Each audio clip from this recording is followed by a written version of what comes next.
5 ஆண்டுகளுக்கு முன்னாடி அடிமை அதிமுக ஆட்சி செஞ்ச காலத்தில் தமிழ்நாடு எப்படிப்பட்ட தலைகுனிவை எல்லாம் சந்திச்சதுன்னு நீங்க நினைச்சு பாருங்க.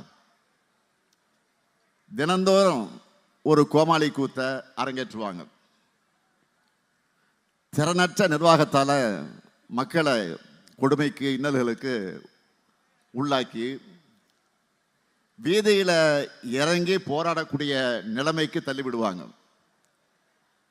உங்களுக்கெல்லாம் ஆப்பத்தை குரங்கு பங்கிட்ட கதை தெரியும் நினைக்கிறேன். தெரியும் தானே? அப்படிதான் இப்போ பிஜேபி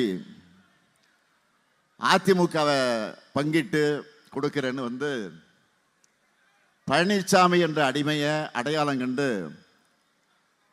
அதிமுக தலைவரா, அதாவது பாஜகவுடைய கிளைக்கழக செயலாளராக நியமிச்சிருக்கிறாங்க.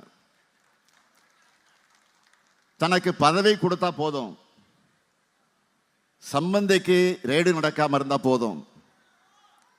இதுக்காக பழனிசாமி கொடுத்த விலைதான் தமிழ்நாட்டு உரிமைகள். கிராமத்தில்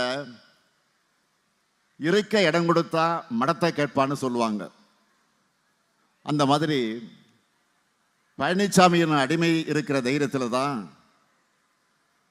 அதிமுகவை வச்சு என்டிஏ ஆட்சி நடத்துவோம், இந்திய திணிக்கிற மும்மொழி திட்டத்தை செயல்படுத்தோம்னு பாஜகவின இஷ்டத்துக்கு பேசிக்கிட்டு இருக்காங்க.